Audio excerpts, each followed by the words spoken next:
So good evening, everybody. Thank you all for making it for this webinar today. This webinar is hosted by IFRA and IDF, and this is the fifth webinar in its series of global webinars. And these webinars are focusing on poverty, hunger, and disability, the missing link. Just to give a background for those who have joined only for this webinar or have missed the earlier webinars for various reasons, the whole idea behind this series of webinar is to bring to focus the link between poverty, hunger, and disability, which is missing in the global discourse. So to create a global momentum to talk about this, this series of webinars have been initiated by IFR and IDF. IFRA and IDF basically. And so far we have been discussing about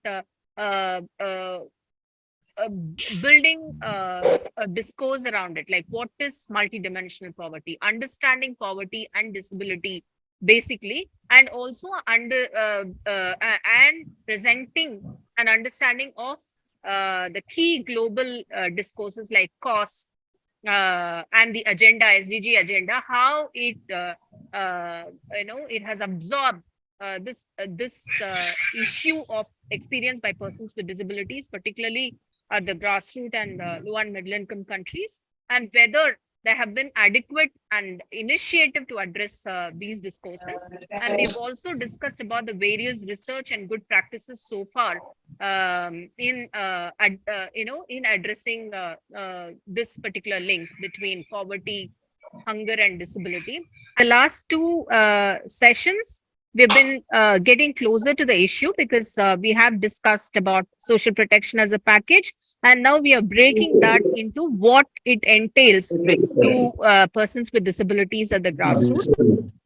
So today we are talking about early childhood intervention, and we have key speakers to present the ground realities and what initiatives have been taken so far. So without further ado, I request Venki to give his introductory note. Greetings of the day. Welcome back to those who have participated in our previous global webinars, and a hearty welcome to those who are joining us for the first time.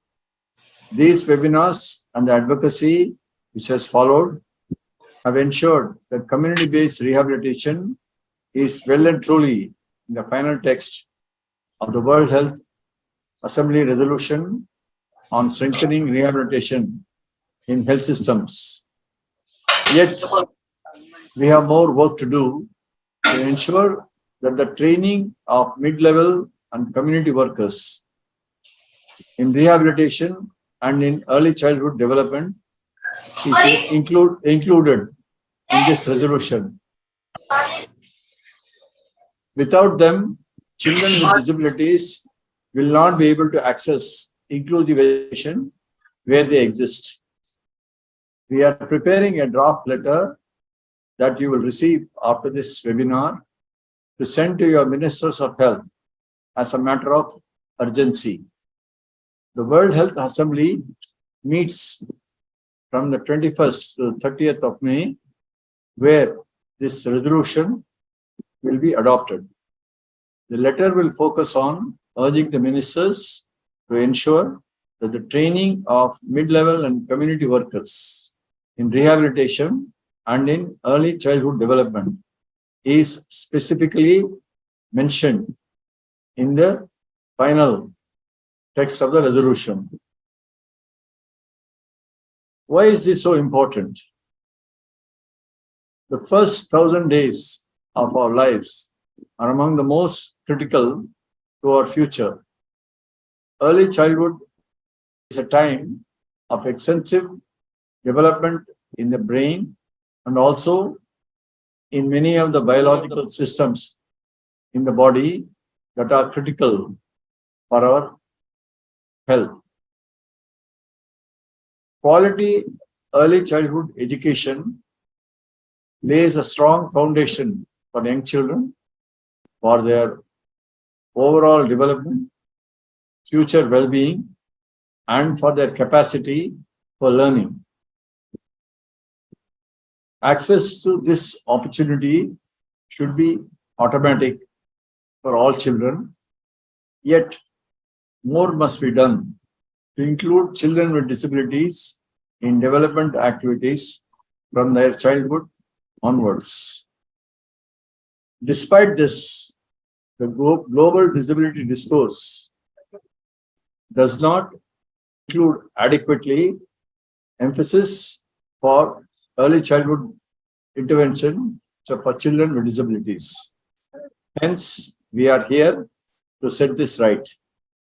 Every day, 240 million children with disabilities, 10% of the world's children, face various barriers that hinder their full participation in society on an equal basis with others.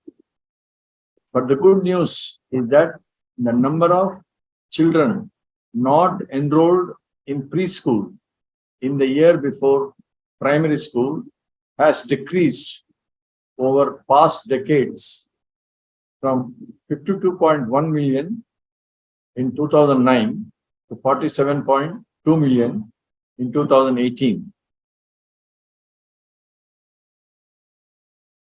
This estimate is from UNESCO.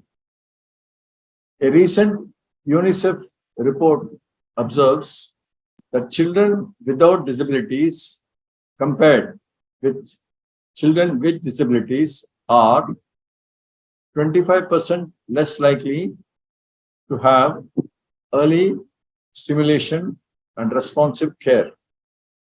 25% are less likely to attend early childhood education. 7% less likely to have foundational reading or numeracy skills. 49% more likely to have never been to a school. 47% more likely to be out of primary school. Advocacy to promote inclusive education is growing stronger by the year, and this is commendable. Given the statistics, however, how can inclusive education be a reality for millions of children with disabilities who require early childhood intervention to enable them to participate in this inclusive education? We rest our case. So I request Njeri Maria to present now. And Njeri Maria is a diversity advocate, social inclusion expert, and trainer. She is the founder of Njeri Maria Foundation, which advances the lives of children and adults with cerebral palsy and their families in Kenya. The objectives include awareness creation, spearheading advocacy, facilitating early intervention and support systems through TED. Today, she will discuss with us evidence-based data, real-time stories, and pilot environments for community-based early childhood development and intervention for children with developmental disabilities in Kikuyu, Kenya. Thank you so much, and thank you for having me here today. I'm so glad to be part of this conversation. As Becky was presenting the statistics, they keep on blowing my mind, and 49% of children with disabilities are not in school. That is a very sad reality. And I have cerebral palsy, so if you have a hard time understanding what I'm saying, you can always request for me to repeat it. Thank you. So my name is Maria Njeri. I am the founder and Executive Director of the Njeri Maria Foundation in Kikuyu.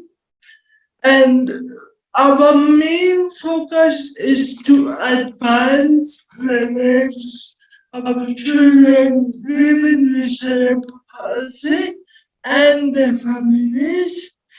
And in talking about advancing, it's pushing forward, boosting them, bringing them closer to the most ideal kind of life, whether it's a simpler life or better quality life than they have at the moment.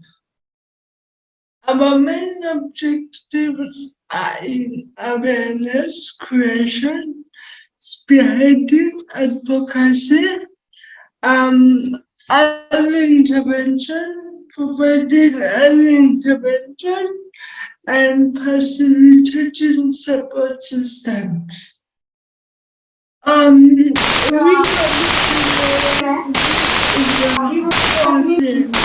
And the main reason Njeri Maria Foundation exists is I was born with cerebral palsy, and I achieved most of my milestones because I got a lot of things that many children never get.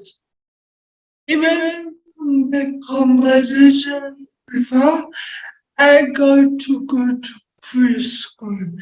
I got to go to foundation. I learned to remember music and literacy.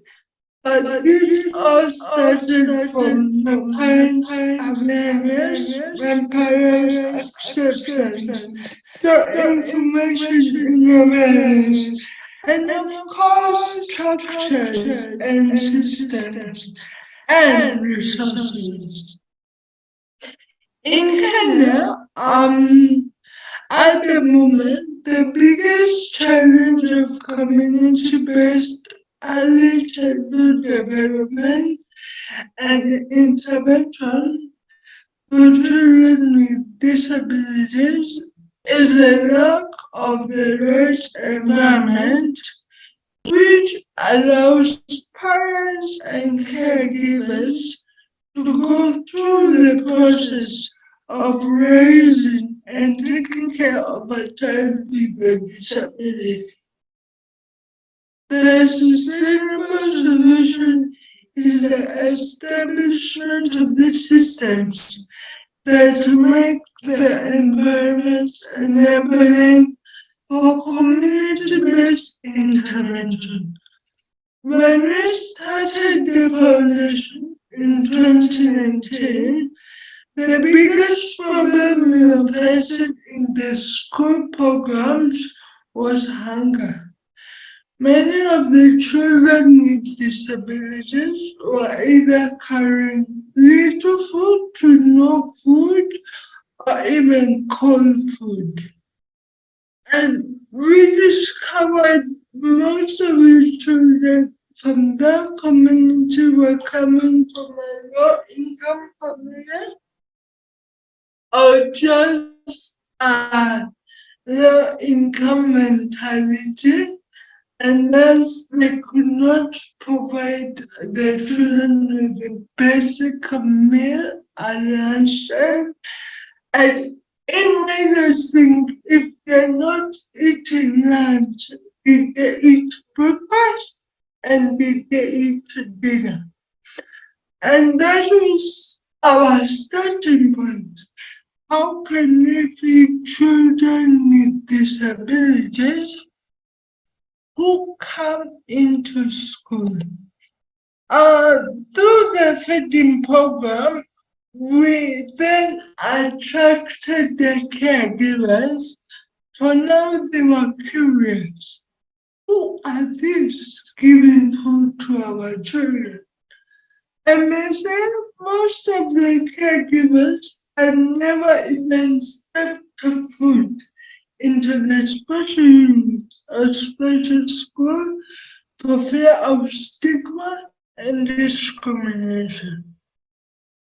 So when the food program was running, the caregivers came and got interest and formed connection with each other and with us. Another thing we have come to notice is an example. I'll call her Mama George. And a famous statement she says to me is, if I come for therapy, we won't have money for food and I need to work. And my theory is, okay, therapy is more important because therapy will ensure your child develops in the right way. But in the instance or in the reality of life and time, the most important thing for them is food and money. And she needs to work. So therapy is never an option. And in Kenya, that's also a big challenge where we have a characteristic of limited and singular options offered to the caregivers in order to consistently attend interventions.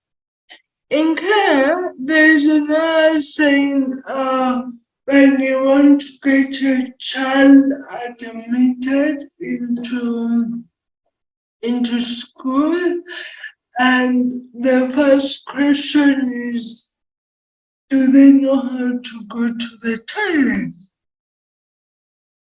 And I always wondered to myself, when did ever going to the toilet become a requirement to attend school? And so the schools ask the parents to come and take care of their child. And most of the parents should say there's no one else that can take care of my child for me. Njeri, you have a minute to wrap up. Oh my gosh! Let's try and run through this. Yeah. So for me, CPR is so important in the sense we are coming from a matriarchal society and highlighted the role of mothers and their well-being by ensuring our environments and enabling for their psychosocial, for their mental, for their social, and for their financial well-being. It's awareness in the family, awareness in the community, caregivers, social support systems, and proper investment by the government in policy and budget and allocation. It's ensuring early assessments and professional advice and referrals and networks where organizations stop working in silos and from the talks that would enable this. I think as I went up, I would just say the importance of early childhood development and preschool education for children with disabilities. It can be only inclusive through an effective community-based practice. And I repeat, the establishment of systems and environments that enable interventions in the community systems. Thank you. Thank you, Njeri. I'm really sorry to stop you so quickly. Yeah. Thanks a lot. That was an interesting presentation, and enabling systems is the key for the development process to begin. Yeah. Our next presenter is Dana Corfield. Dana Corfield is the founder and director of Equip Kids International, a grassroots organization working with children with disabilities and their families in Peru. Sandra, Castro, Miranda, and Jorge Paricoto Zarate have been running Equip Kids program in Peru for over 20 years and possess vast experience working with families, schools, and other community organizations in an effort to increase the mobility, communication skills, and inclusion of children with disabilities within their schools and communities. The topic that Dana will be dealing today is early childhood development, supports for children with disabilities in Peru. Over to you, Dana, and you have 10 minutes. Thank you very much. I'm really happy to be here with everyone today, especially to be sharing with people with similar interests from around the world. And I am sharing today on behalf of my colleagues, Sandra and Jorge, who do the bulk of this work in Peru, but who are unable to be here because of scheduling conflicts. And also it's easier for me to share in English. They are Spanish speakers. So we're just going to give a broad overview today of some work we do in Peru with preschool children with disabilities and some key areas that we think are important. Now in Peru, there do exist some supports for early childhood intervention. There's a state-run early intervention program called PRITE. There are some NGO programs, including some small localized CBR programs. There is inclusion in some state preschools, the extent of which depends on the director and the teachers. And there are some private and nonprofit therapy centers. All that said, although it sounds like this has a broad range of services, these are all very small and localized, and so they reach less than 10% of preschool children with disabilities, and they are mostly focused on physical therapy or including kids in preschools. However, even when they are included, there aren't any additional supports. So these are still very, very limited. Our organization, Equip Kids International, is a very small grassroots organization. We have been working in Peru for over 20 years, so long enough to see some changes, which is great. However, there's still lots and lots that needs to be done, obviously. We have just 2 staff, my colleagues Jorge and Sandra, but we work with a lot of volunteers and other organizations and with a very limited budget. So this does give us some perspective and things we can share on how we try to have a broader reach with very limited resources. And we work primarily with other organizations and with family groups in order to do so. We do some one-on-one work with children and families, but primarily we work with and through other organizations to expand our reach. And with regard to preschool children with disabilities, we really focus on 3 areas that we think are very, very important, but that are often neglected. And those are family support, communication, and mobility. Family support, as Njeri, the previous presenter, mentioned, is really important because, as we know, a supportive and caring family environment is important for the development and well-being of all children. And this is particularly so with children with disabilities who may need some extra care, may have additional care needs and support needs, and especially in contexts where additional support is limited or unavailable. So we find 3 key ways in which this family support is really important. One is providing psychological and emotional support for families. Most families of children with disabilities have never met another family with a child with a disability. It can be very isolating. And also most families never receive the information about their child's disability, including how to best care and support their child. So by bringing together families, we can provide some emotional support as well as filling the information gap which is really important. Families are great at sharing amongst themselves what they've learned in terms of some practical things. And we're also able to bring in people to talk about nutrition, early stimulation, communication, all these things that are so important, especially when the family is who's spending time with young children day in and day out. And through this, we're able to connect families to any services that do exist. Families are really good at sharing with one another who the knowledgeable doctors are, which schools are more welcoming, where therapies might exist. So it's a really important resource. We do this by bringing together families and trying to support the formation of family groups or associations, wherever there's CBR programs or through schools or our own assistive technology clinics. And in areas where we know a lot of families of kids with disabilities, we hold family school sessions, which may be once or twice a week for a couple months or several days a week for a couple weeks, depending on what the parents' interests are.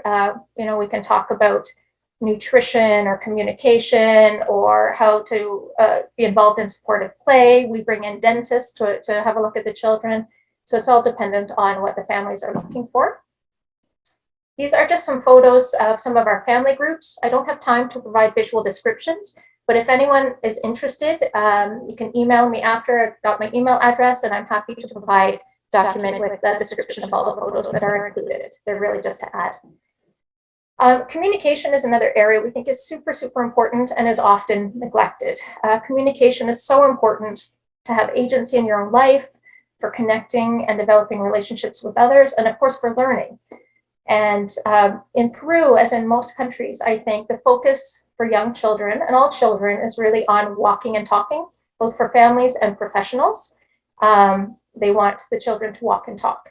And there isn't, for those that can learn to walk and or talk, there's often not the support for that. And some children will not be able to learn to do either of these things. And so we think the focus should be on communication and mobility. And all children can improve their communication, but communication is especially important, for example, for children who are deaf, most of whom in Peru do not have early access to sign language, to learning sign language. Children with intellectual disabilities who might need some extra support in language-rich environments to help improve their communication. And for children with physical disabilities, such as cerebral palsy, that might impact their ability to speak. And so what we really promote is multimodal communication. So that means in addition to speech, using sign language or facial expressions or picture symbols or any combination of the above. And many families and professionals are worried that when speech is not the focus, when we use other forms of communication, that might impede speech from improving. But there's lots and lots of research over decades that show that's not the case. In fact, when we use various modes of communication, it helps support the development and speech for children who will be able to speak. And for those who won't, thank you. For those who won't be able to speak, it provides an important alternative. So we work with families, teaching them how to use different forms of communication with preschools and schools. We do some one-on-one work and some pre-literacy work, as well as sharing with others how to make and use some of these supports at home. The last area we work on is seating and mobility, especially for children with physical disabilities, such as cerebral palsy or spina bifida. Cerebral palsy is, as in most countries, one of the most common, if not the most common, childhood disability. But seating and mobility needs often aren't addressed, which means that even when schools and preschools are open to receiving children with disabilities, if they don't have their proper seating and mobility, they're not able to access those. So this is a really important area that we find is often neglected. Proper seating and mobility also leads to better engagement with the environment and with others and improved health. So to do this, we work with other organizations and groups, such as the local mechanic schools or physiotherapy schools, to try and involve others to make this work more sustainable in the future and more people aware and able to support these children. And we also, these are just a few photos of children who have recently received wheelchairs. And when it's not possible to provide specialized wheelchairs, there's a lot that can be built locally. So these are just some simple adaptive seating chairs that we build with families or with teachers so that they can have them at home or in school for children whenever they need them. And this can be done with your basic wooden kitchen chair quite inexpensively. So that's just a really quick overview of some of our areas of focus and what we try to do. I'm happy to discuss with anyone who would like more information or to share the presentation and description of the photos. And if there are any Spanish speakers, I'm happy to put you in touch with my colleagues in Peru who would love to connect as well. Thank you very much. నా పేరు నవీన్. నా వయసు 10 సంవత్సరాలు. నా ఊరు ఎర్రగుడి. నా 5వ class చదువుకుంటున్నాను. నాకు ఇష్టమైన సబ్జెక్టు తెలుగు. స్కూల్లో నా ఫ్రెండ్స్ ఉన్నారు. వాళ్ళ పేర్లు సిద్ధు, పురుషోత్తం, మనోజ్. మా తల్లి స్కూల్కి ఎత్తుకొని పోతుంది, ఎత్తుకొని వస్తా. పండుకొని లేలేను.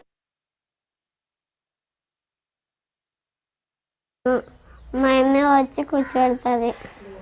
మొహం కడుక్కోలేను, స్నానం చేయలేను, బోధినలేను, అన్నీ మా తల్లే చేస్తుంది. నేను పెన్ను కూడా పట్టుకోలేను. బళ్ళో నా ఫ్రెండ్సే పట్టిస్తారు. నా పేరు జమున. నాది ఎర్రగుడి. తుగ్గిల మండలంలోకి నేను కూలివే బతుక్కుంటున్నా. పాప పేరు కీర్తన, బాబు పేరు నవీన్. నా 2 పిల్లలకి మెదడు పక్షవాతం. పాపని హాస్టల్లో చేర్పించినాను. పాప అక్కడ చదువుకుంటుంది. నవీను పడుకొనే ఉంటాడు. మనిషి లేకుంటే సాయంతో లేడు. నేను లేపి కూర్చోబెడితే కూర్చుంటాడు. నాకు 2 పిల్లల కూలి కూడా పోయేకి కాదు. ఇంటి పిల్లోని చూసుకొనే ఉంటాను ఇంటి దగ్గరే. పాపకు 5,000, బాబుకు 3,000. ఆ పింఛన్తోనే పిల్లలు చూపించుకుంటా ఇంటికాడే బతుకుతున్నాను. గ్రామంలో నాలాంటి పిల్లలకి వసతి కల్పించాలి ప్రభుత్వాన్ని కోరుకుంటున్నాను.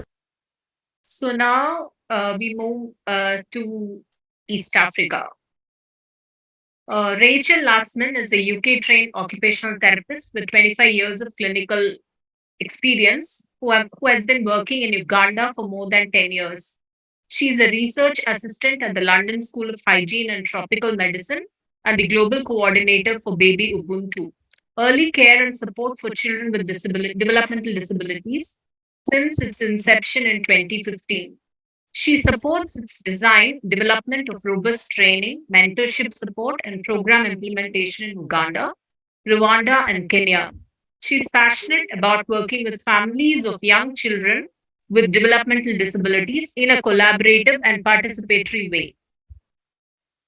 Her presentation today is about early care and support for young children with developmental disability in East Africa. Over to you, Rachel.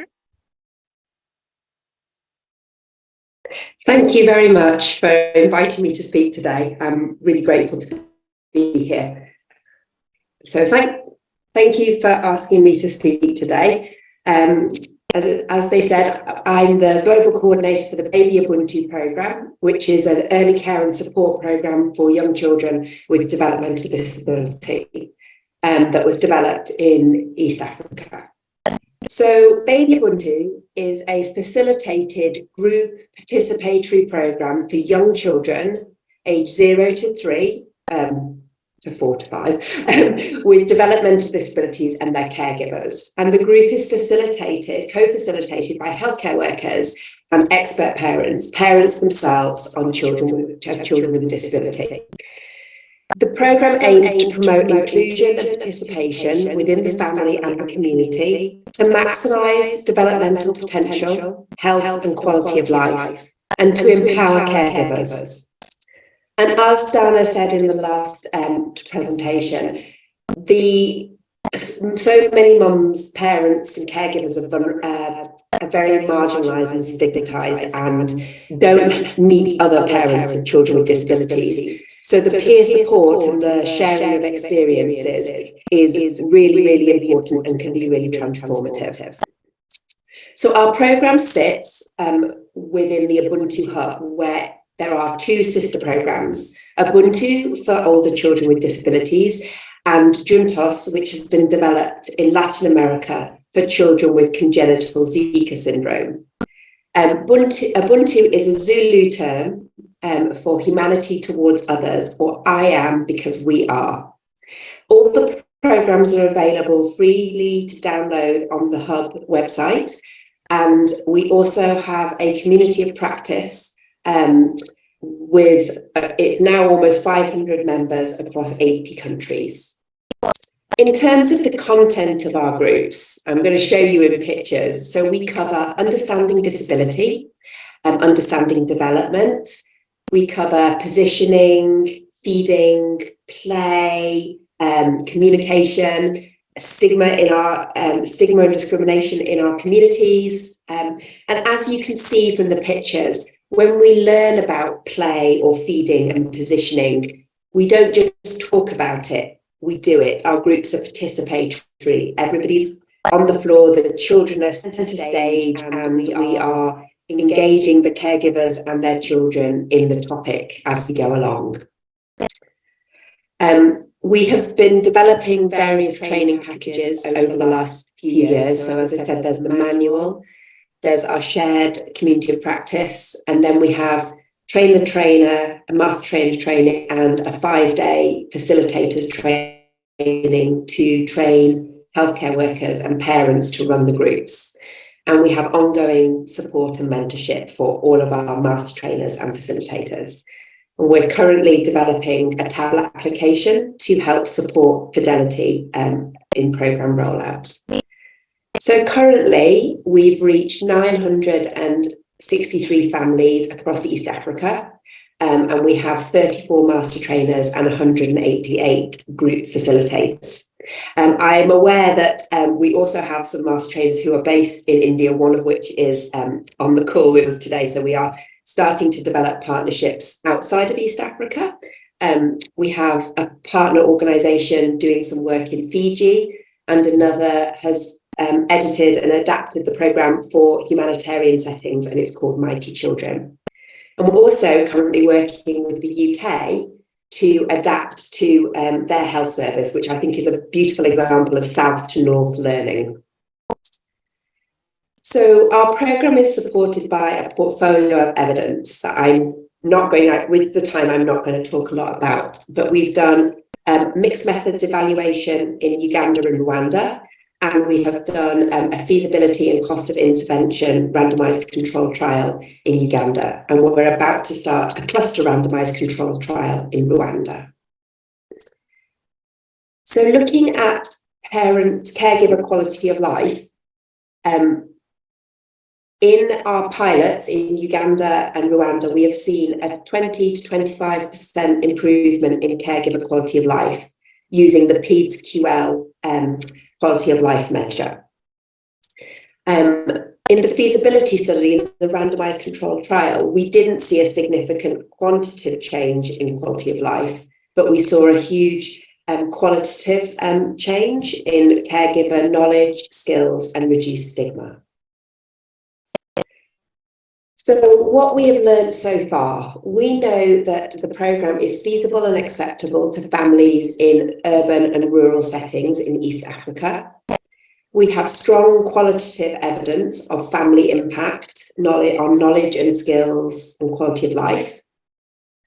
And we've learned that we need to embed the service, the groups, within services that identify children with disabilities, so coupled with healthcare worker training or existing services that are identifying children with disabilities, and that an important part of running the groups is also community sensitisation and community level involvement.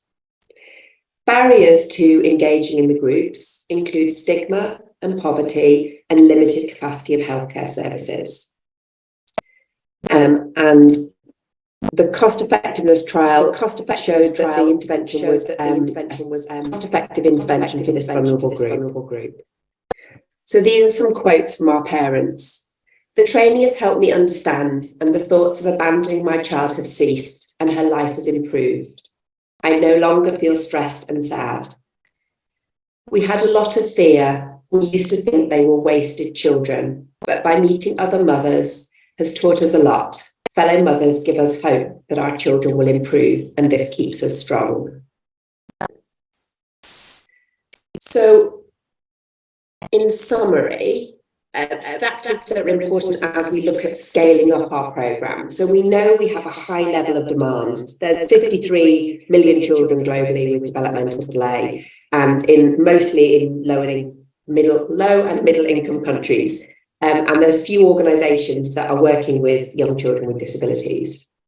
We know we need to, as we scale up, we need to integrate into community health systems. We know we need to have community engagement and fathers engagement. What we found in East Africa is that if we don't engage fathers, though it's mainly mothers who attend the groups, if we don't engage fathers, they gatekeep and they stop mothers accessing the intervention. We know, as our first speaker spoke, that poverty is a huge barrier for accessing interventions and improving quality of life. And we're looking at we're piloting a livelihoods module, an economic empowerment module to help support the programme. We know it's important to manage caregivers' expectations of what to expect as their child grows older in terms of changes in development and function. And we know it's important to consider capacity of healthcare systems and staff. So our vision, we would like an integrated approach to ECD and disability, harmonised within government health systems. We want to support transformative social inclusion and participation for children with disabilities. We want a sustainable programme that has high fidelity in its implementation. And we want a programme that's accessible and adaptable in different settings to meet diverse cultural needs. And I would like to say a huge thank you. And I'm very sorry that I've raced through that. I can see the sign language interpreters working very hard. So thank you so much. Thank you. Thank you, Rachel. Now we move back to India. So our next presenter is Radhika Alkazi. Radhika is the founder and managing trustee of ASTA, a community-based cross-disability organization. She has been working in India for 30 years, running focused early intervention programs for children with disabilities in the urban slums of Delhi. She is also a child rights advocate who compiles statistics about the status of children with disabilities through reports of on-the-ground realities. Radhika will present us today the topic putting the child at the center in early childhood interventions. I am presenting on behalf of 5 community-based organizations in India. We are going to be focusing on the strategies that empower parents of children with disabilities. Among the other work that these organizations do, these are organizations from different parts of the country, and they work in the rural, urban, and the semi-urban areas. Next, please. Next, please. There is, the slide before that, please. There is a growing recognition today of the importance of the first 1,000 days of all children, including children with disabilities in India. More focused work is being done in the area. But there are many barriers, as the earlier speakers have also spoken: lack of early identification, intervention, poverty, stigma, educational and geographical barriers, and most importantly, the lack of systemic support is something that young children and their parents. When we talk of early intervention, while the child is at the center, we are also talking about the parents, the families, and inclusion in communities and as well as in the state. The right of all children to be part of all the programs for all young children and entitlements by the state. All these have to come together if we are really going to have early intervention or adequate development for children with disabilities in our countries. For the very young children, particularly, the parent and the family is paramount. We must remember that this is also a very young family, a family that is probably going at this point from hospital to hospital, trying to understand what has happened to their child. Next, please. I will start with the work of CBR network in Karnataka. So while we have small projects all over the country, we also need large-scale projects that show us how we can work on a scale. So CBR network in Karnataka has pioneered a large-scale Head Start program supported by the World Bank and implemented by the Department of Women and Child Development of the Government of Karnataka. The organization has taken the Portage, an internationally well-known home visiting guide to early childhood development, and adapted it according to the socio-cultural needs of people in India.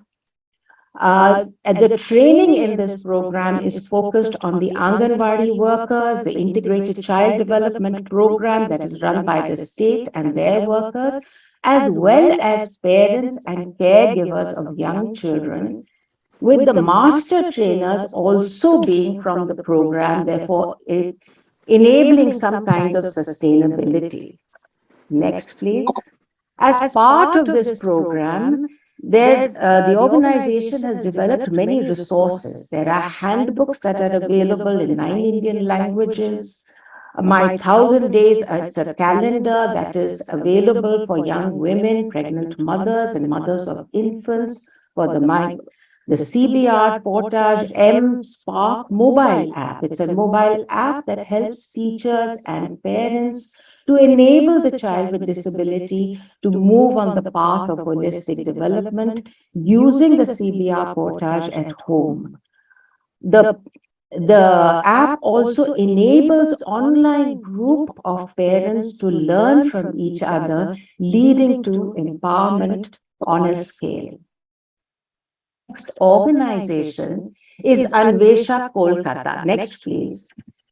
It is a parents group parents group with hard of children who are deaf and hard of hearing in West Bengal that has been working for the last 18 years. This parent group runs a family-centered early intervention program where parents transfer skills and knowledge to other parents, enabling them to become future leaders. Next, please. They mobilize parents to form their own parent groups and to advocate for their own rights. Along with this continuous awareness creation in collaboration with other stakeholders and part of the disability movement in their state, not only this, they are also members of the global parents groups and global awareness movements like the World Hearing Forum, creating linkages that are not only national but also international. Next, please. We talk about Vidyasagar now. It's a large organization in Tamil Nadu, a state of India, but just now we're talking about their rural community-based early intervention services. This program focuses on ownership of the program by the state as well as by parents, the two major stakeholders of such a program. So the program focuses and is run in spaces that are given by the state in the villages. Knowledges and skills are transferred by the Vidyasagar team to community workers, people from the community who work with the child and with the family. Next, please. The mothers and the children in the community attend the sessions 2 or 3 times a week. Home-based early intervention is done twice a week from community workers for those who live very far away and unable to come to the centers. The most important thing about this program is that the aim of the program is to enable the parents group to actually finally run the program. Therefore, the focus of knowledge and sharing of knowledge with families is not only on the technical areas such as early screening or assessment or intervention, but also on the administrative aspects of finally running such a center and holding it in their own hands. Next, please. We move to West Sanchar. Sanchar is a community-based organization that works in the rural, urban, and the semi-urban areas in West Bengal. It is an organization that works in building capacities of other organizations. A focus of this program is to work in partnership in the community with parents, in collaboration with local government bodies, early childhood-related government programs, health and education departments, local community groups, thereby creating an ecosystem of support for the work for children with disabilities. These linkages are very important, not only for the family, but for the future of the child and the inclusion of the child in the community and in accessing their rights. Radhika ji, you have a minute to wrap up. Okay. So the regular capacity building next, regular capacity building of parents and caregivers promotes collective action. The organization also engages with child development and child rights groups in the state and at the country level to include children with disability in early childhood programming. Next, the last, Astha, works in the urban slum resettlement colonies of Delhi, largely with migrant populations working in the informal economy. Families who come to the city in search of rehabilitation and habilitation for their young child with disabilities. Often these children are hidden in inaccessible surroundings in their homes, and the challenge is to find them and establish trust with the families. Awareness meetings, group discussions with local leaders, street theaters, and screening during immunizations are ways for early identification. Early childhood government workers are important sources of information and referral. They encourage the child and the family to come out. Community workers, often parents and family members themselves, work alongside educators and visiting therapists, learning skills and sharing with families. The focus is on families with high and children with high support needs, with an understanding that they may need support longer. Next, bringing mothers together in nutrition days, toy making days, addressing issues of malnourishment, understanding of accommodations that a child may need, spurs creativity, regular outings, a lot of sharing and fun and emotional relationships leads to collective action that is so important for families. Normally in their 20s, mothers report empowerment, not only for their children, but also as women to advocate with their own families and to the outside world. The organization also does regular reports on the status of children with disabilities and policy practice and tracking change. Next, please. Next, please. Finally, let me tell you about what all the organizations do. They recognize the fundamental importance of the parent and the family, particularly in the young child's life. All organizations follow a twin-track approach, working with the child and the family, but focusing on inclusion in state-run large programs for all children and including children in schools and early childhood programs. That is the right of this child.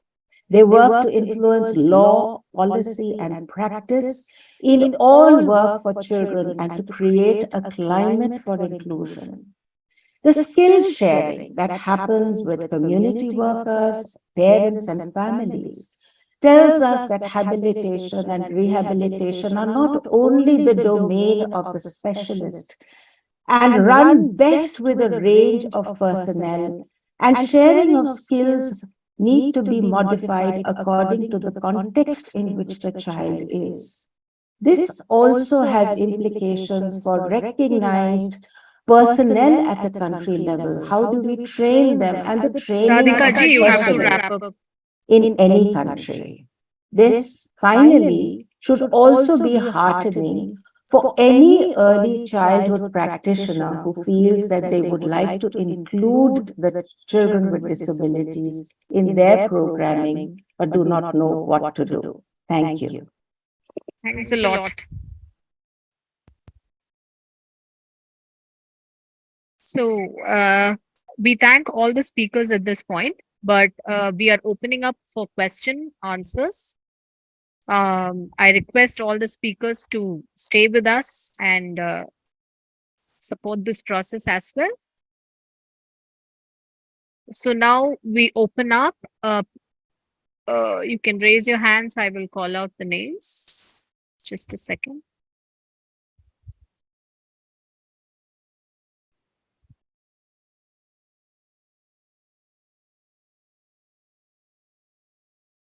Smita Sadashivan has raised your hands. Smita Sadashivan, you can ask your question.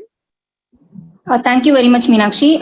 Yeah, it was a great webinar, and especially focusing on the need for community workers.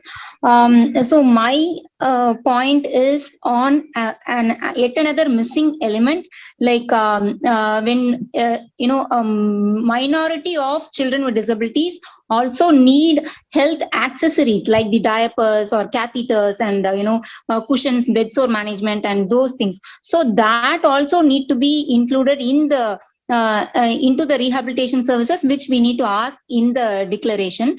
And apart from that, some right now very small children, they parents are of course the caretakers, whereas when they grow old and the parents are also growing older, then there is a definite need of caregivers or personal attendants, and many of us adults with disabilities are in need, but we are not really getting one. So that aspect, we all know that, but it is not mentioned anywhere. And if that is also mentioned in the declaration, then it will also strengthen the provision within our own law itself about the caregiver allowance and personal attendant support and all those things. Thank you very much. Thanks, Smita. I think that is an intervention and not a question. Yes, I can see Rajul raising her hands. Rajulaka, over to you. You can ask your question, and you can also... it was a brilliant presentation by everybody. My worry is just a little one. I wonder if any of the programs looks at this as a continuum, and what happens after early intervention. Is there any preparation during that early intervention that is happening to prepare them for accessing school? Otherwise, very often early intervention can just stay early intervention without that step forward. Is there anything specific being done for that step forward, please? Is there anyone? You are asking any specific speaker, Rajulaka? Or... I think all the programs were very good, but none of them actually anybody can answer. If Okay. So I request one of the speakers to respond to this question. I can respond.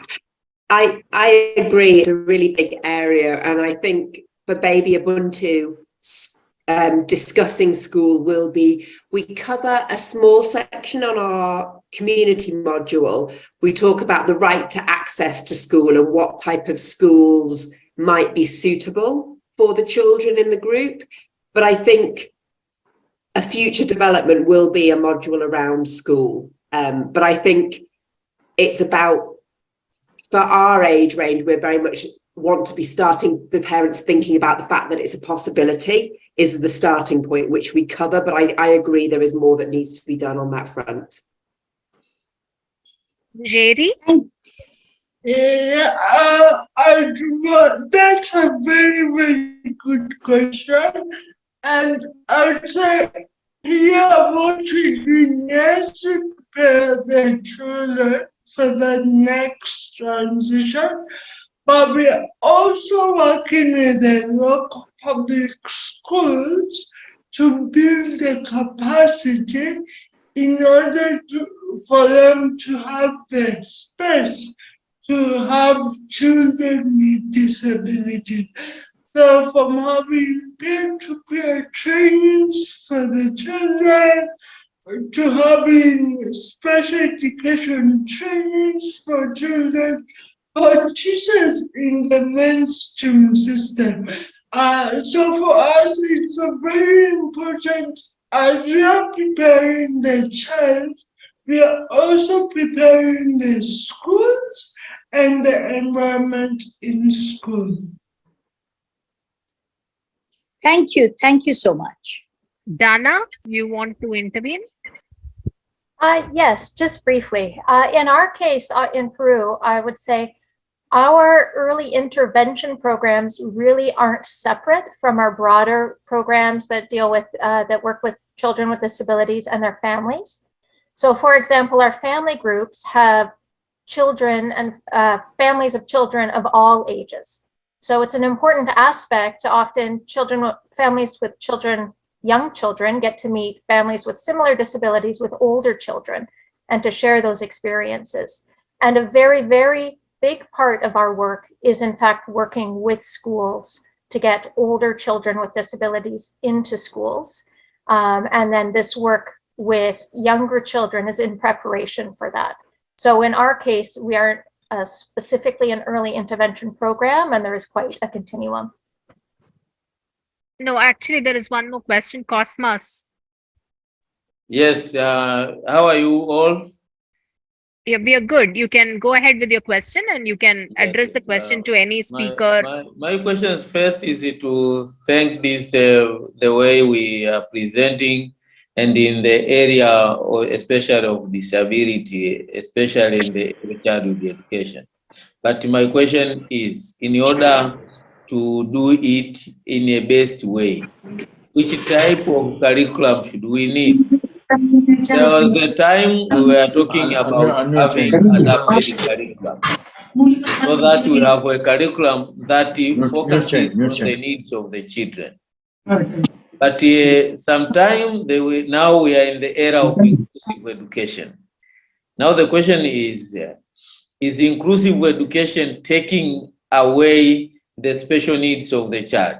That is number one.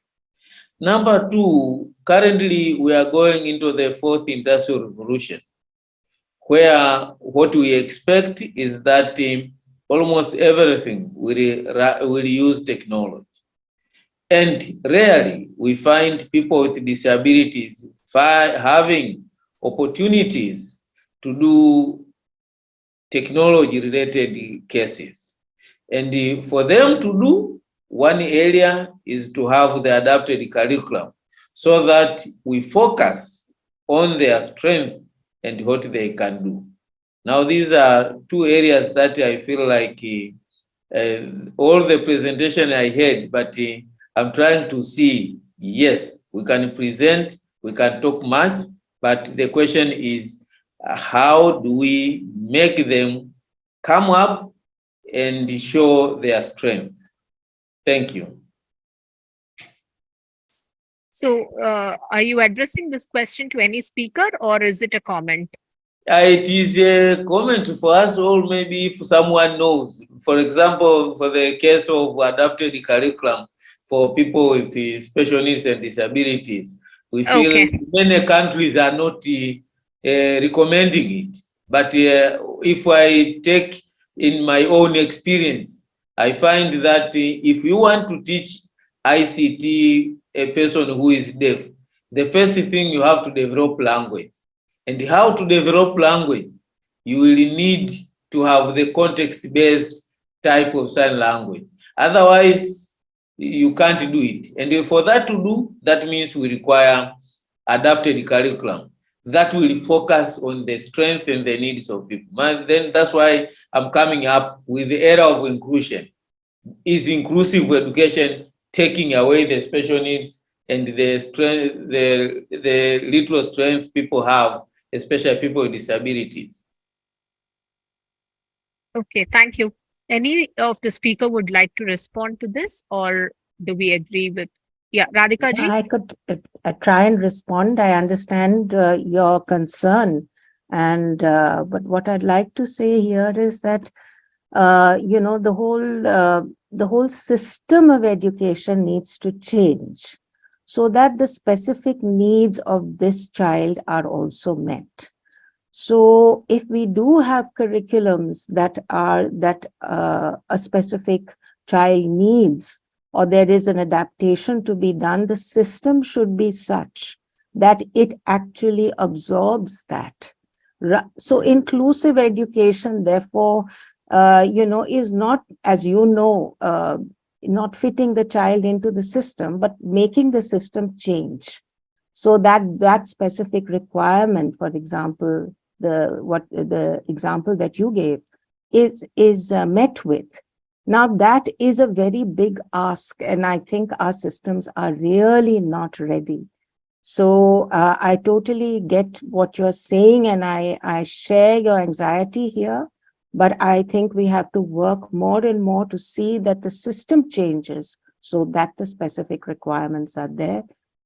Technology is becoming increasingly important, and we have to also insist that children with disabilities learn the technology and the use of technology, and that there are adaptations right from early childhood, just like other children do. Thank you. Thanks a lot for that, Radhika ji. So, Meenakshi, we have to wind up now. Yeah, okay. So I request Smita Sadashivan to deliver the vote of thanks. Smita, over to you. Yeah, thank you very much, Meenakshi. Good evening, everyone. On behalf of the Indian Forum for Rehabilitation and Assistive Technology, IFRA, and Indian Disability Forum, IDF, I thank the four presenters for their eye-opening presentations. We thank UN, aid agencies, government, civil society organizations, organizations of persons with disabilities, parent group representatives, and academicians for being with us today. We also thank the translators and sign language interpreters and the participants for their valuable contributions. Our thanks also go to Disability Rights India Foundation, National Center for Promotion of Employment of Disabled People, and Sanchar for meeting the cost of sign language interpretation, Hindi translation, and documentation. Thank you, John and Vidyasagar team for the digital documentation and technical support for the webinar. The World Health Assembly will adopt the resolution on strengthening rehabilitation in health systems during its 76th session from 21st to 30th May 2023. It is of utmost urgency that you influence your Minister of Health to ensure that the training of mid-level and community workers is specifically mentioned in this resolution so that early childhood intervention has adequate support in communities. And I also personally request for inclusion of caregivers, personal assistant support, and also health accessory support to be included into the rehabilitation category. Thank you so much. Hope to see you all at our 6th webinar. Thank you very much. It's a lot. Thank you very much to all the four speakers. We'll be in touch with you.